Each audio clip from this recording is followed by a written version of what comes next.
Greetings, booktubers, and welcome to Grammaticus Books, brought to you here from Graham's End in the Shire. In today's video, this is my very first video ever, is going to be on the good, the bad, and the ugly of young adult science fiction. And it's going to include the very first science fiction book that I ever read, the actual physical book that I ever read back when I was about 10 years old, some 40 plus years ago. But it is going to cover three books. Again, it's going to be the good, the bad, and the ugly of young adult science fiction. So let's just get into it and turn over here to the bookshelf of destiny and pull down the three in question. So going in order, we will start off with the good, which is Have Spacesuit Will Travel by Robert A. Heinlein. I think this is the 1970 version of this cover, which I just love. And again, this is the very book, the exact book that I read as a kid. I think my parents gave me a box set of Heinlein. This was in the box set. I still have the box set. This is the actual book that got me started going down this path of science fiction and fantasy. And as you can see, this book is well loved. But the fact that I even have it in my possession still, the very first science fiction book that I ever read, is a minor miracle, and I'm very happy that I still have it. And I recently reread it for this review.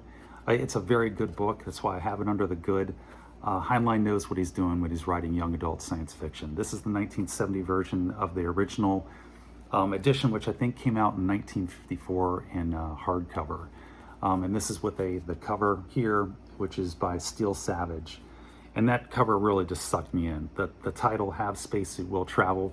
What, you got a spacesuit? You're going out into space as a kid and having a space adventure? It had me right there, and then the cover just sealed the deal.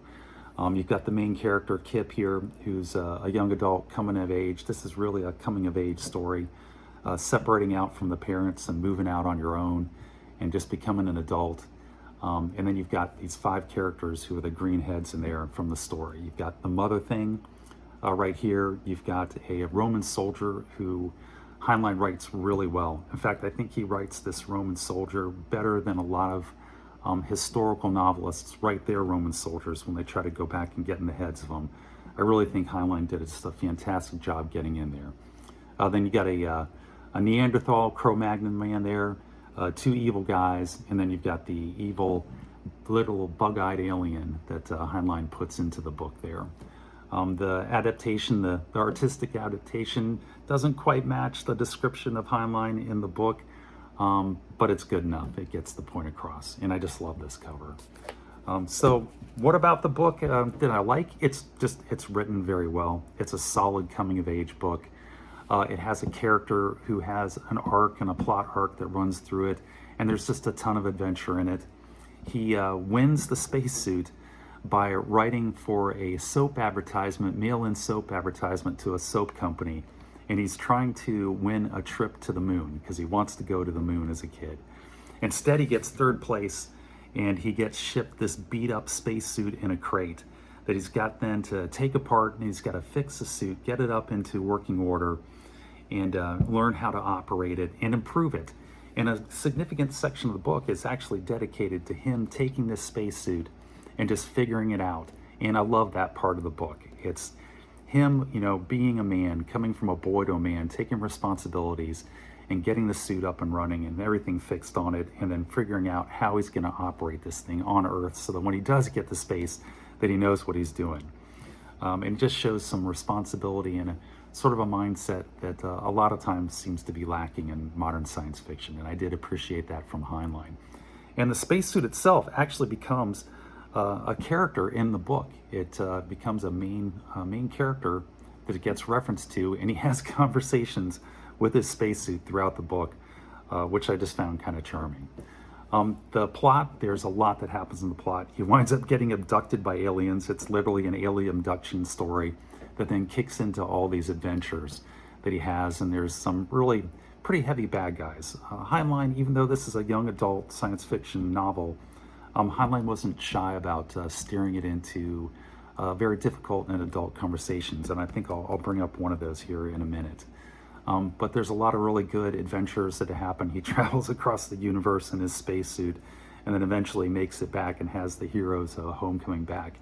In addition to that, it has an excellent female character in it, Pee-wee. It's got a female character who actually has quite a bit of space in the printed section of the book. She takes up a lot of the printed section. She's a main character in it.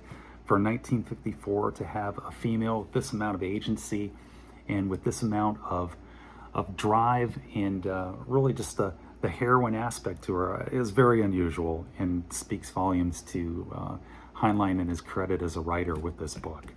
Like I said, he does deal with some adult themes. He does get into it here. And the one I'd really like kind of to cover is on page 138. If I don't have these all fall out, and I put on my old man glasses here because I am old and I need readers when I read these things, or else I need to take out my contacts and get it up real close to my face. But it's page 138 that I'd like to go over and just show you some of the themes that Heinlein put into this. And he's writing about the two main bad characters. They're two literally criminals who sign on with the bug-eyed monster in order to kidnap and murder kids and other human beings in furtherance of this alien scheme. And this is the main character talking about how these two main characters, two bad guys, met their end. And it's really good. I liked it. So here it is.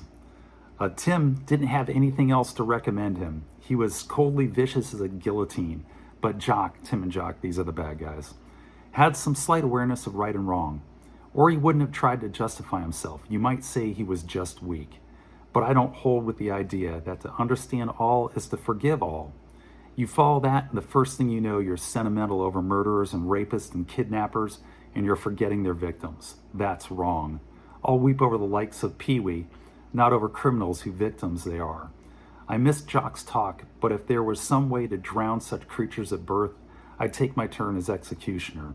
That goes double for Tim.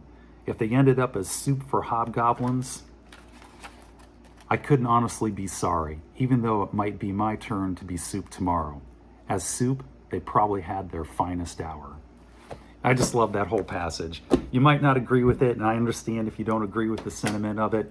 Heinlein was a very conservative guy. That comes out in a lot of his books. He was very conservative in some respects, in some aspects of social venues, and he was very liberal in others. But in this respect, in dealing with military force, policing, crime and punishment, he was pretty hardcore. And I get it, if that doesn't suit you, but I just love that passage. And to have that in a young adult book, I thought was really excellent of Heinlein. So that kind of sums it up. This is a really good book. It's very easy to get copies of this book online and read it if you'd like to check it out. You can even get this copy very easily, dirt cheap. So check it out if that seems like something that would intrigue you. So there we have it. We got the good and the bad and the ugly. So going in order, that leaves the bad, which is this one. It's Robert Silverberg, and it's World's Fair 1992. I picked it up. It looked interesting. I like the cover. One of the things that I like about vintage science fiction is that they have good covers. I don't know who did this. It has a little bit of a Boris feel to it from when Boris was doing his science fiction before he went down the fantasy route, really hardcore there. And this is not a knock on Robert Silverberg, knocking on this book. Robert Silverberg is a fantastic author. The man is literally a grandmaster of science fiction. He's literally a literary grandmaster of science fiction. He deserves his due. He has fantastic books. This is not one of them. It just isn't. So the main character in this one, amazingly and kind of ironically, he wins a trip to the World's Fair, which is a space station sitting up in space in orbit over Earth, by winning a writing contest, just like Kip did in Have Spacesuit Will Travel, which I found just to be an amazing coincidence. So he wins this writing contest. He goes up and he gets to spend a year in the space station. And the first thing he figures out is that they've kidnapped Martians. There are Martians in this book, literally, the big-headed, green-eyed Martians. And they've got a family of them that they're holding basically prisoner on the space station. And Silverberg starts to go into this moral conundrum, and you think he's going to go down this, and you've got this good plot line going, and then it never happens. He just drops it off, and he leaves it completely, just hanging out there. And then the other thing he does, as soon as they get onto the space station, the main character meets this female, and this female is terribly written. She's flatter than a plank of board than a plank of wood, flatter than a piece of paper out of a notebook, and serves very little purpose and is not flattering to females. You're not going to enjoy this book if you're reading it and you're a female. It's going to make you pretty upset. But he's got this flat female, and this female takes the main character and leads him through this hidden corridor, and they go down into the defenses of the space station. There's these massive defenses everywhere. And they start talking about, what if somebody were to, commit a act of espionage and try to destroy the space station for political purposes. And you've got this great plot set up again, and then nothing happens with it. It just drops completely. Silverberg never pursues it. And it's like, it reminds me of the old, it's almost a meme now, of the playwright Chekhov, where if you hang a gun on the mantelpiece in Act 1, then by Act 2, somebody better have fired the gun. And in Act 2, the gun never gets fired. By Act 10, at the end of it, nobody has fired the gun. He's forgotten completely about the gun, along with the kidnapped Martians. So it falls flat. And I know a lot of people like this book, and if you like this book, please comment and tell me why you like the book. And I do read all the comments, and I'll take it under advisement. But I really didn't like it. I didn't care for it. And the reason is nothing happens. No antagonist emerges at any point in this book. They set up a corporate CEO who's pushing all of these things to try to make it profitable as the profits go down on their space station, and the World's Fair looks like it's going to lose money. And again, you think you're going to get this great plot where Silverberg is going to take it, and you've got the evil corporate CEO, and then he whitewashes the CEO. And at the end of the book, the CEO pitches to the main character, this teenage boy who's won this writing contest, to have him travel to Pluto to kidnap Plutonians that they've just discovered are these Plutonian aliens on Pluto, to bring them back and put them in the zoo. And Silverberg shows a moment of self-awareness in here, where he's got a passage where the main character is having some moral quandaries, some doubts about it. And he even says a line. He says, it's like, I feel like I'm Christopher Columbus, who's been sent across the ocean by the Europeans to snatch a bunch of Native Americans and then bring them back to Europe to put them on exhibit. And I'm like, oh yes, finally, we're going to get some type of a conflict. And then again, he just drops it. It never pursues it. He never goes down this alley. Suddenly his concerns about it are completely gone. He's like, screw it. They're just mindless aliens. They're so small they can't be intelligent at all. It's just like gathering up a bunch of snails off of the seashore from just these short video clips they have off of this robot that they landed on the planet. And I'm like, what are you doing, Robert? Where are you going? What message are you sending? And then they fly out in this special spaceship that they've developed, which's got this special drive, and scoop up a bunch of these Plutonians and bring them back. And that's essentially the story. Other than being on the space station and getting a spaceship and kidnapping a bunch of aliens from Pluto to add them to the kidnapped aliens from Mars, nothing goes on in this book. Nothing worthwhile goes on in the book. It never gets developed, which is why I've got to put this into the bad, the good, the bad, and the ugly of young adult science fiction. I will say there was one turn at the end of the book that did surprise me. The female character, who's this just vapid, self-absorbed character who you think is going to become the love interest. At the end of the book, he does take a turn, Silverberg does, and she dumps him, and they never get hooked up, and he has to move on within his life. And it was the one part in the book where it moved forward into something of like an adult theme, or something, pushing the boundaries of, what you should be doing with young adult science fiction, and to make it interesting and take a turn with it. So I will give it a little bit of credit there. But other than that, this book is definitely in the bad category. I do not recommend it. If you come across it, I would say hard pass. Unless you want to read it just to see how interesting it is that Silverberg dodges all of these potential stories that he sets up in there. So that's World's Fair 1992, and that leaves the last in my series here of books of The Good, the Bad, and the Ugly. And we have The Ugly, which is Space Paw by Gordon Dickerson. Love this cover. Great cover of the guy sitting there drinking beers with a space bear Viking on this planet, this backward planet Dilbia, with the Dilbians, which are a cross between bears and Vikings. And the main character here did not win a writing contest, but he does join what's essentially the space equivalent of the Peace Corps, and he gets sent out to the planet Dilbia by Gordon Dickerson, the author. And when he lands there, he gets enmeshed immediately into an interplanetary espionage with aliens who are trying to flip the Dilbians over to their side and get them on their side as they try to take over their quadrant of the universe or the solar system. And this young kid, this young protagonist, has to figure out from going from a Peace Corps employee to basically a special operative on the planet side there trying to combat this alien takeover.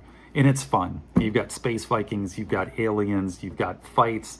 It's tongue-in-cheek. There's some stuff in here that'll just make you laugh. There is a female character. I'll get to that at the end. It's part of the ugly.